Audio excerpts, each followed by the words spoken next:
Hello friend, स्वागत है आपका एक नए वीडियो में। और परसेंटेज के साथ साथ हम मिसलेनियस क्वेश्चन को भी इस वीडियो में करने वाले हैं। तो चलिए शुरू करते हैं। ये वीडियो जो है वो रेलवे के सभी एग्जाम जैसे एनटीपीसी, एलपी, ग्रुप डी के लिए विशेष होने वाली है। तो चलिए शुरू करते हैं हमारे पहले क्वेश्चन से। क्या कह रहा है, यदि एक्स प्लस वाई का 50% एक्स प्लस वाई के 30% के बराबर है तो एक्स की वैल्यू हमें एक्स का कितना परसेंट वाई है, यही हमें निकालना है। तो पहले देखिए, x माइनस वाई का 50% हम लोग कैसे लिखेंगे, अपान 50 अपान 100। और x प्लस वाई का 30% तो x प्लस वाई इंटू 30 अपान 100। 100 यहाँ से कटेगा, ये यहाँ से कटेगा, ये कितना हो जाएगा 5y माइनस सॉरी ये कितना हो जाएगा, अगर हम मल्टीप्लाई करेंगे तो ये हो जाएगा 5x माइनस 5y और equal to 3x plus 3y हो गया। अब देखिए 5x और x को इधर ले आइए, minus 3x equal to 3y और y को इधर ले जाइए तो प्लस 5y, ये हो जाएगा 2x इक्वल टू 8y। ठीक है, अब देखिए x upon y equal to कितना हो जाएगा 8 अपान 2। देखिए y इधर चला आएगा और 2 इधर चला जाएगा, 2 4 जा 8, x upon Y equal to 4 upon 1। ठीक है, क्या पूछ रहा है, x का y कितना परसेंट y है, x का कितना परसेंट y है। ठीक है, तो x का पूछ रहा है तो x का मान लीजिए कि x का p% y है। ठीक, मान लीजिए x का p% y है, या ऐसे समझ लीजिए कि अगर y 1 है तो x कितना है 4, अगर y 1 है तो x क्या है 4 है। तो ऐसे भी आप लिख सकते हैं कि अगर पूछ रहा है कि x का कितना परसेंट y है तो आप ऐसे कर सकते हैं कि let p% of x equal to y। तो x गुणे p बटे 100 बराबर कितना होना चाहिए y, समझिए। तो x बटे y इक्वल टू क्या हो जाएगा 100 इधर चला जाएगा और p नीचे चला आ जाएगा। x अपान y कितना है 4 अपान 1 है, 100 अपान p 4 25, p इक्वल टू क्या हो जाएगा 25। ठीक है, तो पूछ रहा है x का कितना परसेंट y है, तो x का 25% क्या है y है। या ऐसे ही देख लीजिए कि अगर y a है 1 है तो x कितना है 4 है, अगर y 1 है तो x कितना है 4 है। अब पूछ रहा है कि x का कितना परसेंट y है, तो इसको आप ऐसे कर सकते हैं y upon X equal to 1 upon 4 into 100। यहाँ भी आप लिख सकते थे x का y कितने परसेंट है तो 25%, कितना परसेंट है 25%। ठीक है, तो ये दोनों सिस्टम आप समझ सकते हैं और दोनों सिस्टम ही आसान है। नेक्स्ट क्वेश्चन पे चलते हैं। यदि ए की आय का 10% बराबर बी की आय का 15% बराबर सी के आय का 20%, तो उनकी आय का योग अगर 7800 हो तो बी की आय कितना होगा। आपको समझाना चाहूँगी इसमें। तो ए की आय का 10% यानी ए की आय का 10%, 10% मतलब 10/100 बराबर बी की आय का 15% यानी बी गुणे 15/100। ठीक है, ये कट गया। अब ए रेशियो अगर ए बटे बी लिखना चाहेंगे तो 15/10 हो जाएगा, 5 दूना 10, 5 तियां 15, यानी कि ए अनुपात बी कितना हो गया 3:2। ठीक है, अब देखिए बी का 15% तो बी गुणे 15/100 बराबर क्या हो गया सी की आय का 20%, तो सी गुणे 20/100, 100 कैंसिल हो गया, 5 तियां 15 और 5 चौका 20। बी अपान सी कितना हो गया 4/3, 3 इधर आ जाएगा सी नीचे, यानी कि बी रेशियो सी कितना है आपका 4:3 है। अब यहाँ से A ratio B ratio C निकाल लेते हैं हम, तो क्या हो जाएगा इसका गुणा इससे करेंगे 4 तियां 12 हो जाएगा रेशियो, इसका गुणा इससे करेंगे 4 दूना 8 रेशियो 3 दूना 6। अब इसको कट चाहिए तो काट दीजिए 2 से, 2 तियां 6, 2 चौके 8 और 2 छक 12। ठीक है, रेशियो कितना हो गया 6:4:3। अब देखिए तीनों की आय कितनी है 7800 है।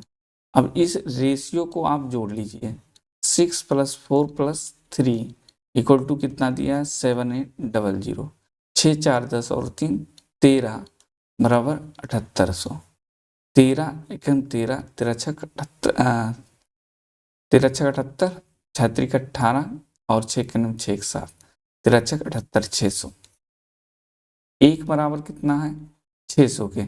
बी का हिस्सा पूछ रहा है तो बी की रेशियो कितनी है 4 हिस्सा है, बी का कितना है 4 हिस्सा, तो बी का जो पार्ट हो जाएगा वो कितना हो जाएगा 4 × 6, यानी कि कितना हो गया 2400 रुपये। तो बी का हिस्सा कितना होगा, बी की है 2400 रुपये होगी। चलिए नेक्स्ट क्वेश्चन पे चलते हैं। क्या कह रहा है, यदि किसी वृत्त की त्रिज्या में 50% वृद्धि कर दी जाए तो उसके क्षेत्रफल में कितने प्रतिशत वृद्धि होगी। अब देखिए क्षेत्रफल जो होता है वृत्त का वो कितना होता है πr², पाई जो कि कांस्टेंट है तो इसको छोड़ दीजिए। क्षेत्रफल जो होगा वो किसके निर्भर करेगा r² पर। अब देखिए 50% की वृद्धि त्रिज्या में की जा रही है, 50% का मतलब हो गया 50/100, 50 × 50, 50/2 यानी 1/2। अब 2 पहले था और 1 की वृद्धि हो गई, यानी अब कितना हो गया 3 हो गया। अब देखिए एक बार r² को आप क्या लिखेंगे r × r, एक बार r 2 बार r। पहली बार r के लिए हम लिखते हैं कि पहले कितना था त्रिज्या 2 यूनिट अगर था तो अब 1 यूनिट बढ़ गया, अब कितना हो गया है 50% की वृद्धि करने के बाद ये 3 हो गया। दूसरा बार r भी पहले 2 था और अब क्या हो गया 3 हो गया, क्योंकि 1 में वृद्धि करेंगे तो 2 बार है वृद्धि, ठीक। और यहाँ हो गया आपका एरिया।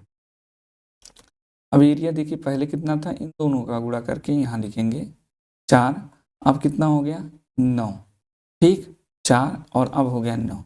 तो एरिया में परसेंट जो वृद्धि हुई है देखिए तो कितने पर 4 पहले था तो जो पहले था उसको लिख दीजिए नीचे, इन दोनों में डिफरेंस कितना है 5 का, यानी पहले 4 था अब 5 हो गया। और परसेंट निकालना है तो 100 से हमें गुणा करना, 25 चौका 100, 25 पंचे 125%, यानी एरिया अब कितना बढ़ गया पहले से 125% एरिया बढ़ जाएगा। तो ये रहा इसका सॉल्यूशन। पे चलते हैं, यदि संख्या x के किसी अन्य संख्या y से 10% कम है, कोई संख्या x किसी दूसरी संख्या y से 10% कम है तथा y संख्या 125 से 10% अधिक है, तो x का मान ज्ञात करना है। तो y क्या है, संख्या 125 से 10% कम है, तो y जो है 10% कम है, 125 पूरा 100% है, 125 अपने आप में पूरा कितना है 100% है। अब जो y है वो 125 से 10% कम है,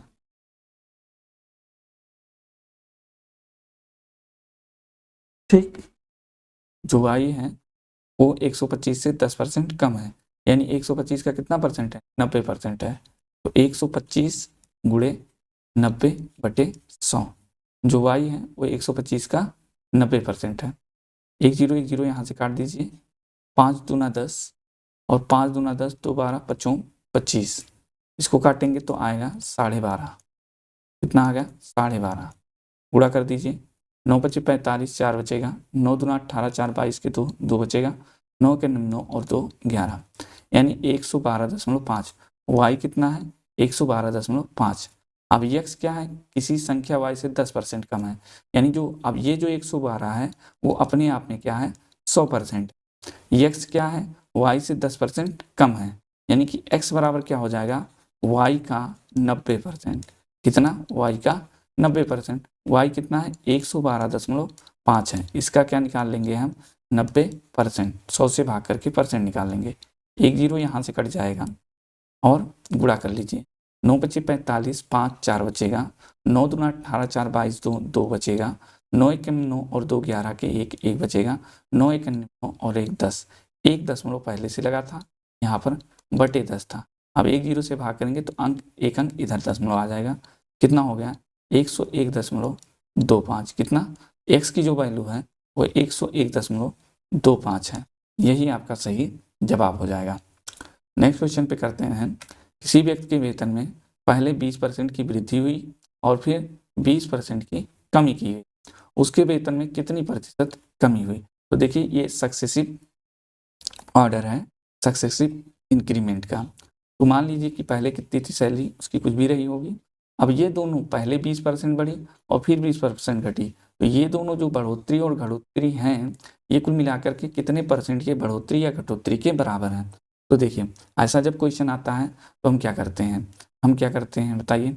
हम कुछ नहीं करते हैं, सीधे होता है जो बढ़ा और घटा है उतना क्या हो जाएगा स्क्वायर, और बटे क्या हो जाएगा 100, क्या हो जाएगा 100 एक्स स्क्वायर अपॉन 100। अगर किसी चीज़ की वस्तु में या कोई भी चीज़ पहले x% बढ़ाई जाए और फिर x% घटाई जाए तो जो कुल इसका प्रभाव पड़ता है वो कितना पड़ता है एक्स स्क्वायर अपॉन 100 पड़ता है। तो x कितना है 20% है, तो 20 का स्क्वायर बटे 100, 20 का स्क्वायर बटे 100, ये हो गया 400 और ये हो गया 100, 2 दूना 4, 400, 2 जीरो कैंसिल, कितने परसेंट की 4% की क्या हो जाएगी कमी हो जाएगी, 4% की क्या हो जाएगी कमी हो जाएगी। नेक्स्ट क्वेश्चन पे चलते हैं। 1 घंटा 45 मिनट एक दिन का कितना परसेंट है। तो 1 घंटा 45 मिनट एक किसका एक दिन का, एक दिन से इसका परसेंट निकालना है तो 100 से गुणा करते हैं। ठीक है, अब देखिए एक दिन को हम घंटा और मिनट में बदलेंगे। पहले तो इसको हम बदल लेते हैं, इसको हम सबको मिनट में बदलते हैं। तो 1 आवर में कितना मिनट हो गया, तो 1 घंटे में कितना मिनट होगा। देखिए 1 घंटे में हम 60 से गुणा करेंगे तो ये 60 मिनट हो गया और प्लस 45 मिनट ये हो गया। देखिए दोस्तों कि हम इसको बहुत स्पीड में भी लगा सकते हैं, जल्दबाजी में भी लगा सकते हैं, ट्रिक से भी लगा सकते हैं, लेकिन ट्रिक जल्दबाजी ये दोनों का अभी टाइम नहीं है, क्योंकि अभी जस्ट नोटिफिकेशन आउट हुआ है, फॉर्म भरे जा रहे हैं। ठीक है, जब एग्ज़ाम नज़दीक आएगा तो हम उसको भी देख लेंगे। पहले आप कॉन्सेप्ट अपना क्लियर कर लीजिए, क्योंकि कॉन्सेप्ट नहीं क्लियर रहेगा तो कोई भी ट्रिक कोई भी शॉर्टकट आपको समझ में नहीं आएगा। ठीक है, अब देखिए एक दिन को हमने ऊपर भी मिनट में बदला है तो एक दिन को भी मिनट में बदलते हैं। एक दिन में 24 घंटे, हर घंटे में 60 मिनट। अब एक दिन मिनट में बदल गया और इंटू 100% हम लगा देंगे। अब देखिए ये 60 अभी नहीं, अभी तो ऊपर जोड़ना है। 60 और 45 कितने हो गए 105 हो गए और गुणे में 100 है हमारा और नीचे 24 गुणे 60 है, यहाँ परसेंट आएगा, ये काट दीजिए। ठीक है, अब देखिए किससे कट जाएगा, 5 और 1 6, 3 से कट जाना चाहिए। 3 दूना 6, 3 त्रिका और 3 पचे 15, 5 और 3 8, अब ये नहीं कटेगा तो कितना हो गया 35 बटे 24 दूना 48%। ये आपका क्या हो गया आंसर हो गया, क्या हो गया आंसर हो गया। चलिए नेक्स्ट क्वेश्चन में चलते हैं। इसी आयताकार क्षेत्र की प्रत्येक भुजा 40% क्या कर दी जाए कम कर दी जाए तो इसके क्षेत्रफल में कितने प्रतिशत की कमी होगी, यही आपसे पूछा जा रहा है।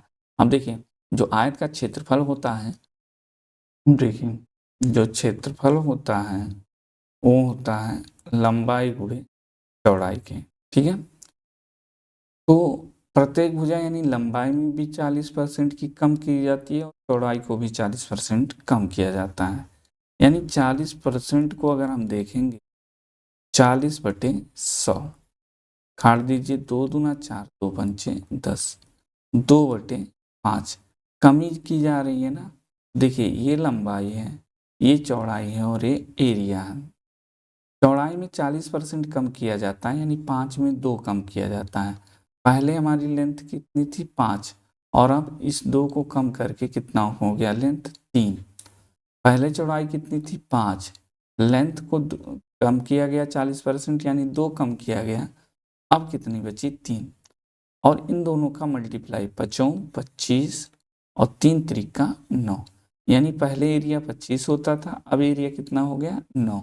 अब देखिए 25 में ठीक है कितनी कमी हो गई 16 की।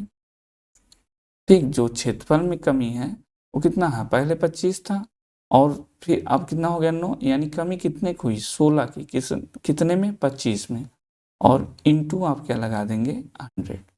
25 चौका 100, 16 चौका 64, यानी क्षेत्रफल में 64% की क्या आएगी कमी आएगी। क्षेत्रफल में क्या होगा, 64% की कमी आएगी। नेक्स्ट क्वेश्चन देखिए, चीनी के भाव में 25% की वृद्धि होती है, यदि व्यय को पहले जैसा रखना है तो व्यय में कितने परसेंट की कमी करनी होगी।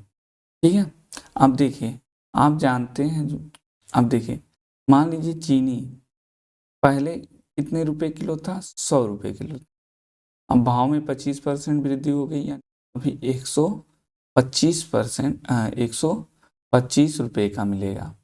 अब हमें खर्च कितना करना है, 100 रुपए ही खर्च करने हैं, तो हमें व्यय में कितना कम करना पड़ेगा। तो देखिए कम किससे करेंगे, 125 वाले से।